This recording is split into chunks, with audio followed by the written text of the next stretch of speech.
Listen, for 28 years I was what you might call a professional skeptic. Not just an atheist, but an argumentative one. I saw faith as a psychological crutch, a beautiful fiction for people who couldn't handle the cold, hard reality of a meaningless universe.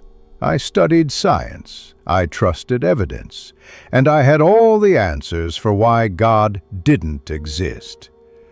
I remember feeling so self-satisfied, so certain in my logical fortress.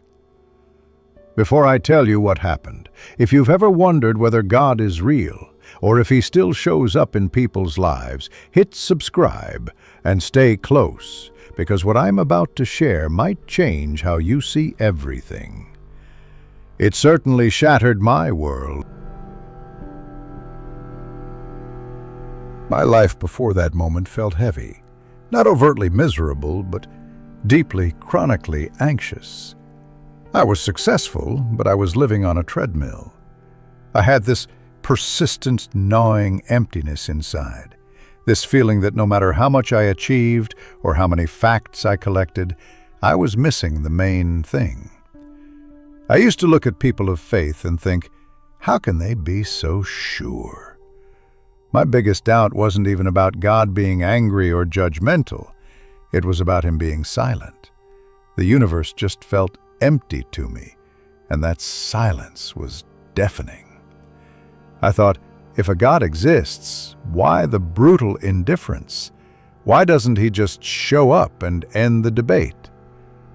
And then, he did. It wasn't a church. It wasn't a mountaintop, and it wasn't a near-death experience. It was a Tuesday afternoon, and I was driving home from work. The day had been brutal. I was stressed, arguing with my boss in my head, feeling that familiar low-grade resentment against the world. I pulled over to a small, secluded park to try and just clear my head before walking into my apartment. I sat on a wooden bench under a towering oak tree, its leaves already turning that brilliant, fiery orange of late autumn. I was just staring at the patterns of the branches against the fading blue sky, thinking about my student loan debt. Nothing profound at all. Then, everything slowed down.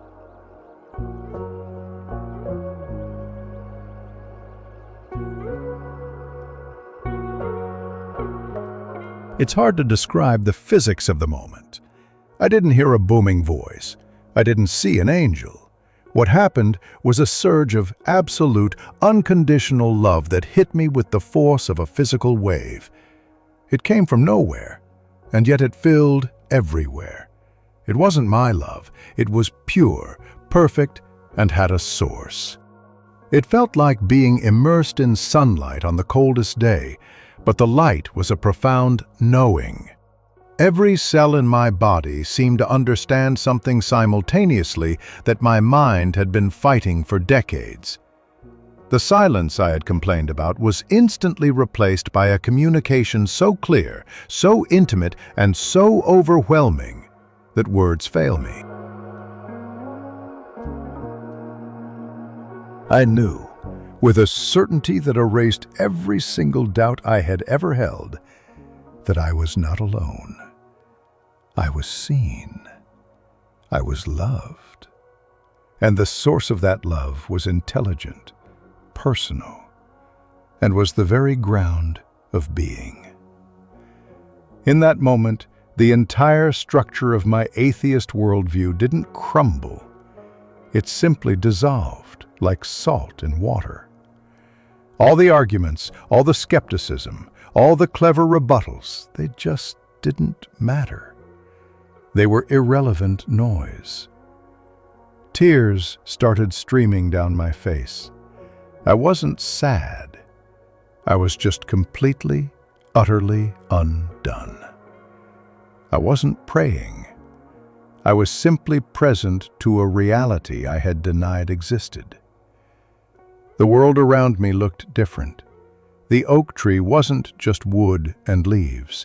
It felt vibrant, purposeful, part of this vast, interconnected, loved creation. I sat there for what felt like an hour, maybe 5 minutes, just breathing this presence in. It was a beautiful and terrifying feeling, because I knew I could never go back to who I was 5 minutes before.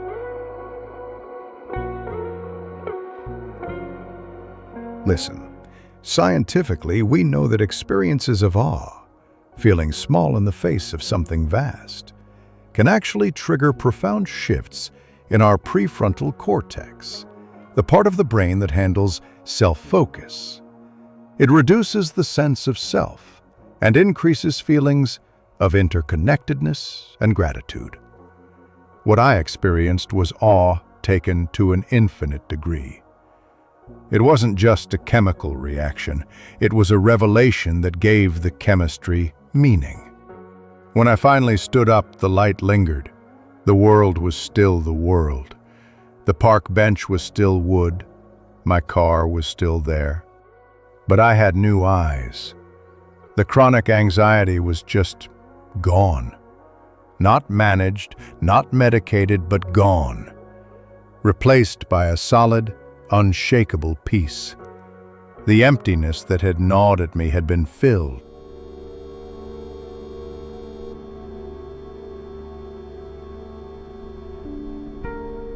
Listen, my life didn't suddenly become easy. I still have bills to pay. I still face struggles, and I still have moments of doubt that try to creep back in. But now, when those doubts appear, I don't argue with them. I just remember the feeling of that Tuesday afternoon. I remember the undeniable physical reality of that love. The old doubt about the silence? It makes sense now. He isn't silent. I was deaf. He wasn't indifferent. I was distracted. The problem was never on the side of the divine. It was on the side of my own, closed-off, self-reliant heart. My life now is about learning to live out of that love, learning to be grateful for the small things, and learning to trust a loving plan that is infinitely bigger than my old, cramped understanding. It's not a religion I joined. It's a relationship I discovered. I didn't find the answers. I found the source of all answers. And that makes all the difference.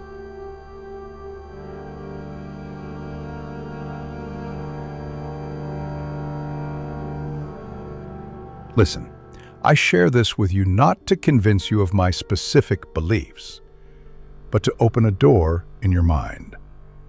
We all have moments, a beautiful sunset, a kindness from a stranger, a moment of inexplicable clarity, where the ordinary seems to peel away and we glimpse something deeper. Maybe those are the moments he's been there for you. And maybe you just called it good luck or a coincidence. I'm grateful I got to call mine what it was.